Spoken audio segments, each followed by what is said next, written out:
अमावस्या की काली रात, तीर्थराज प्रयागराज का संगम घाट और आस्था की लहरों में डूबा महाकुंभ।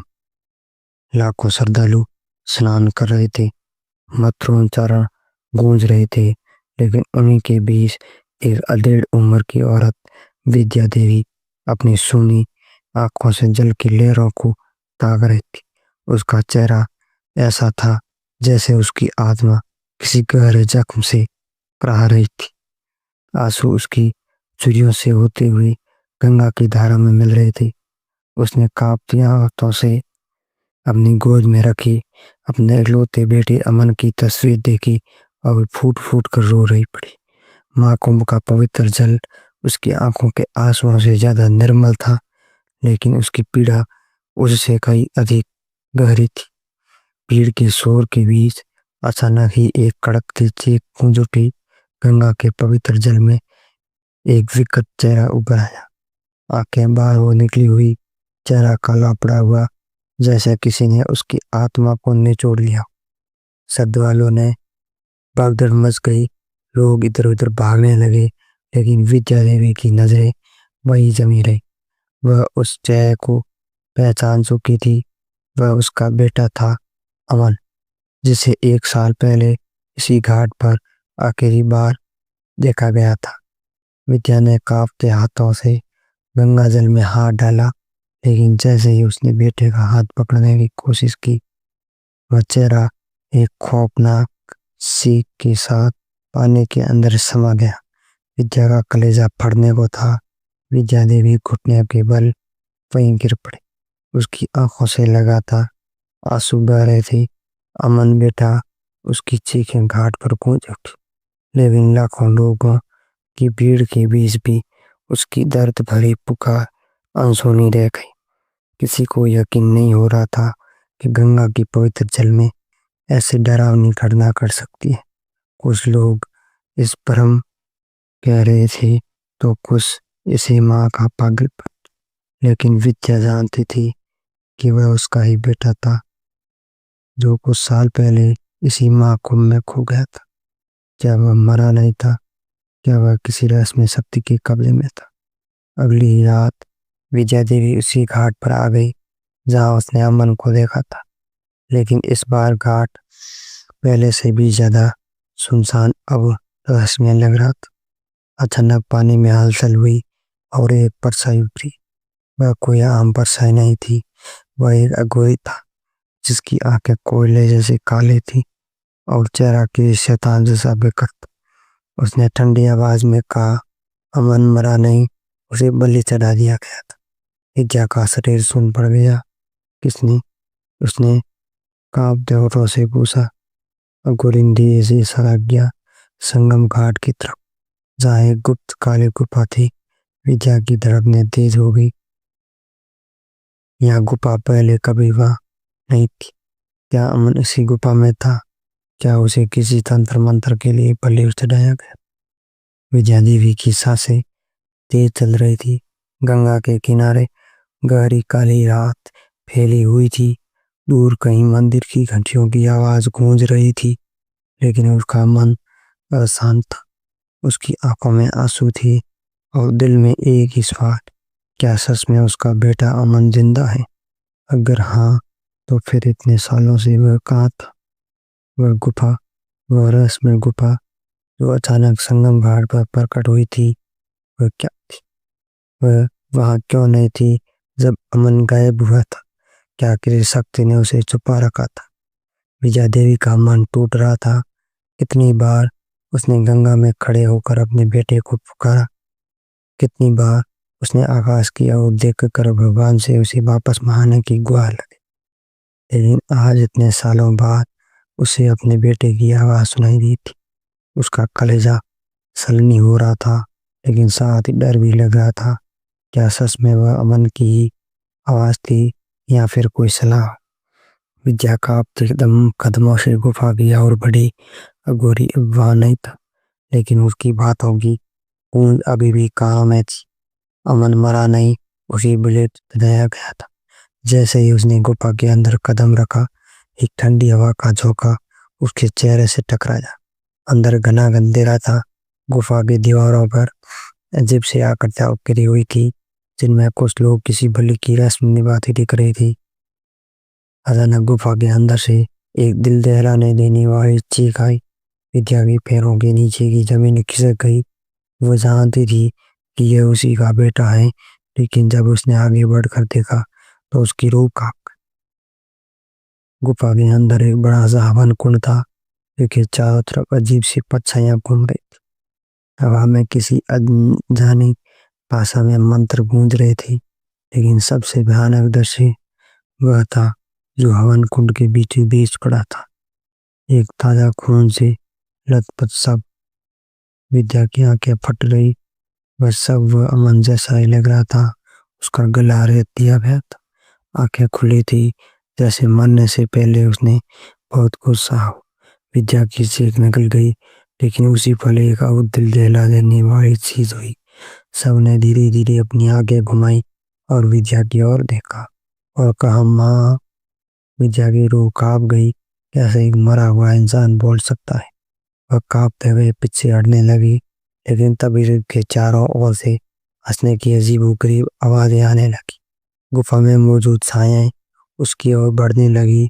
वह अजीबोगरीब भाषा में कुछ बुदबुदा रही थी। अचानक उनमें से एक आकर तेजी से विद्या की ओर बढ़ी और उसके कान में फुसफुसाई, तुम बहुत देर से आई माँ। विद्या का पूरा शरीर सन पड़ गया। वह धीरे धीरे पलटी और जो उसने देखा उस पर यकीन करना मुश्किल था। वहां अमन खड़ा था, लेकिन वह इंसान नहीं लग रहा था। उसकी आंखें लाल हो चुकी थी, उसका शरीर काला पड़ चुका था और उसके हाथों से खून टपक रहा था। माँ, तुमने मुझे बचाने में बहुत देर कर दी। अब मैं तुम्हें यहाँ से नहीं जाने दूंगा। विद्या का शरीर कांपने लगा। उसकी आंखों से आंसू बह रहे थे, लेकिन अब डर उसके अंदर समा हो चुका था। उसने कांपते हुए अपने बेटे को छूने की कोशिश की, लेकिन जैसे ही उसने हाथ बढ़ाया, अमन का चेहरा अचानक बदल गया। उसकी आंखों की जगह अब दो गहरे काले गड्ढे थे और उसका मुंह इतना थोड़ा हो चुका था कि वह सिर्फ अंधेरा ही दिख रहा था। अब तुम भी हमारी दुनिया में आ गई माँ। अब कोई तुझे नहीं बचा सकता। विद्या देवी की होठ कांप रही थी, आंखों से आंसुओं की धारा बह रही थी। वह अपनी पूरी ताकत लगाकर गुफा से बाहर भागने चाहती थी, लेकिन उसके पैर जैसे जमीन में गड़ गई। उसकी आंखों के सामने उसका बेटा अमन खड़ा था, लेकिन वह अब पहले जैसा नहीं था। उसकी आंखें सुर्ख लाल हो चुकी थी, चेहरे की चमड़ी सिकुड़ कर काली पड़ गई थी, उसकी हड्डियां बाहर जा रही थी। विद्या का दिल सेक सेक कर कह रहा था कि यह उसका बेटा नहीं है, ये कुछ और है। वो उसको सिर्फ है, बेटा तुझे क्या हो गया? विद्या ने कांपती आवाज में कहा, लेकिन उसके शब्द गुफा की दीवारों से टकरा कर खो गए। अमन के चेहरे पर अजीब सी हंसी आई, ऐसी हंसी जिसे सुनकर किसी की भी रूह कांप जाए। माँ, तुमने मुझे बचाने में देर कर दी। अब मैं तेरा इंतजार नहीं कर-" अचानक गुफा के अंदर भयानक हलचल होने लगी। दीवारों पर उकरी हुई अजीब आकृतियां चमकने लगी और वहां से खौफनाक आवाजें गूंजने लगी। हवन कुंड की अग्नि अचानक भड़क उठी। उसमें से काले धुएं के साथ कई भयानक आकृतियां बाहर निकलने लगी। उनके चेहरे विकृत थे, उनकी आंखों से खून बह रहा था और उनके हाथों में नरमुंड थे। विद्या के कानों में एक भयानक चीख पड़ी। उसने दाएं देखा, एक बूढ़ा साधु जमीन पर पड़ा करा रहा था। उसकी खाल की सींगें खींच कर उतार दी और उसकी हड्डियां दिख रही थी। वह विद्या को देखकर फटी आंखों से चीखा, भाग जा, ये कोई इंसानी शैतान है, भाग जा। विद्या चीख पड़ी। उसकी टांगें कांप रही थी, लेकिन उसका दिल एक माँ का था। वह अपने बेटे को ऐसे छोड़कर नहीं भाग सकती। उसने हिम्मत जुटाई और रोते हुए अमन की ओर बढ़ी, लेकिन तभी अमन का पूरा शरीर कांपने लगा। उसकी हड्डियां चढ़ने की आवाज आई और जमीन पर गिर पड़ा। माँ बचाओ, मुझे जलाया जा रहा है। वह तड़पते हुए चिल्लाने लगा। विद्या अपने होश खो बैठी। वह दौड़कर उसके पास पहुंची और उसे सोते ही चीख पड़ी। अमन का शरीर बर्फ से भी ज्यादा ठंडा था, लेकिन उसकी चमड़ी किसी जली हुई लाश जैसी झुलसी हुई थी। माँ, इन लोगों ने मुझे जिंदा जला दिया था। माँ, कुंभ की याद में तुझसे मिलने आया था, लेकिन मुझे पकड़ लिया गया। मुझे इस हवन कुंड में फेंक दिया। विद्या की आंखों की आगे अंधेरा सा गया। उसका अमर उसका इकलौता बेटा जिंदा जला दिया गया। किसने किया ये? उसने कांपते होठों से उनका नाम मत देना। वे अब भी जिंदा हैं। वे तेरी भी गोली चलाएंगे। माँ भाग जा। गुफा की दीवारों पर कुछ साएं उभरने लगी। उन सायों में कुछ पुजारियों के चित्र थे जो किसी बड़े अनुष्ठान में लगे थे। उनके बीच में एक आदमी खड़ा था, गेरुए कपड़े पहने, लंबी दाढ़ी, गले में रुद्राक्ष की माला। विजय को ये चेहरा जाना पहचाना लग रहा था। तभी अमन की आंखों में खून उतर आया। वहाँ यही वो आदमी है जिसने मुझे मारा। यही वो तांत्रिक है जिसने मुझे लाया। विद्या की सांसें तेज हो गई। वो इस आदमी को पहचानती थी। ये कोई और नहीं बल्कि महाकुंभ के सबसे बड़े साधु महामंडलेश्वर स्वामी अवधूतानंद थे। विद्या देवी की सांसें तेज हो चुकी थी। गंगा के ठंडे पानी की छींटें उसके चेहरे पर पड़े, लेकिन उसे अब इस दुनिया की कोई परवाह नहीं थी। उसकी आंखों में जलती हुई आग थी। अपने बेटे की मौत का सच जानने की आग, उन दरिंदों को बेनकाब करने की आग जो महाकुंभ जैसे पवित्र मेले में राक्षस बनकर बैठे थे। अमन की आवाज अब भी हवा में गूंज रही थी। रुक जा माँ, मैं वे तुझे देख चुके हैं। विजया पलटी, लेकिन चारों ओर घना अंधेरा था। तभी घाट पर एक अबू से कुछ संता रहे थे। उनके चेहरे शांत थे, लेकिन उनकी आंखों में एक अजीब चमक थी। उन्होंने गेरुआ वस्त्र पहने हुए थे, गले में वही रुद्राक्ष की माला थी।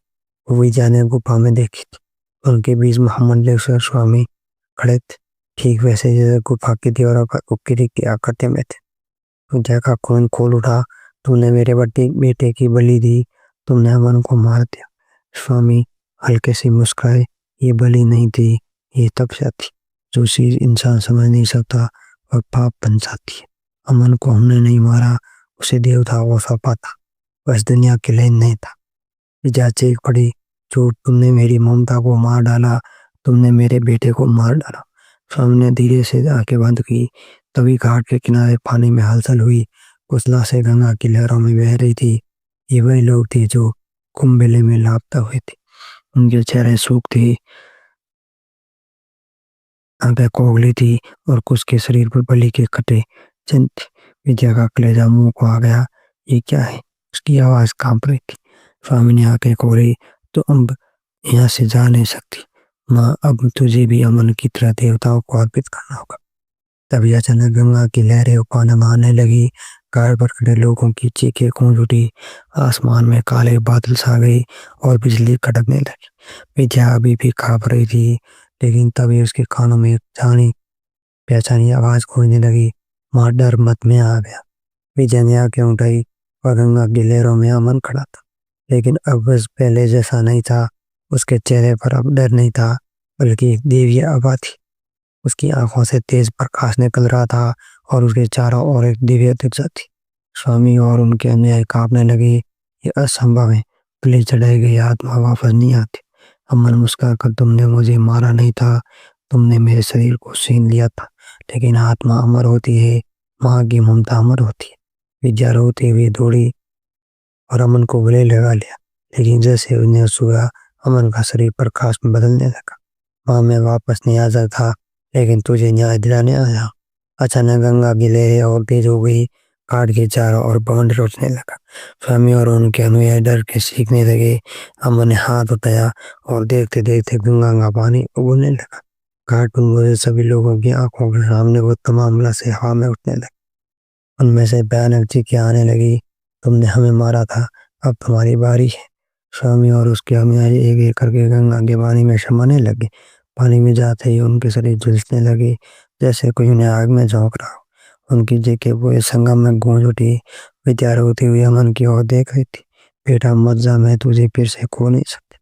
अमन ने मुस्कुराते हुए कहा, मैं हमेशा तेरे साथ हूँ। जब तक एक भी माँ अपने बच्चे के लिए लड़ेगी, तब तक मैं इसी दुनिया में रहूंगा। और अगले ही पल अमन की देह प्रकाश में बादल हो गई और वह धीरे धीरे आकाश में समा। गंगा की लहरें शांत हो गई। घाट पर बड़ा हर्ष और दृश्य हो गया। सब कुछ सामान्य लगने लगा, जैसे कुछ हुआ ही ना हो। लेकिन अब महाकुंभ का सबसे बड़ा रहस्य खुल चुका था। हर बार कुंभ के दौरान कुछ लोग गायब होते थे और वे कभी लौट कर नहीं आते थे। वे किसी और की दुनिया में समा जाते थे। विद्या अब अकेली थी, लेकिन उसकी आंखों में आंसू नहीं थे। वह जान चुकी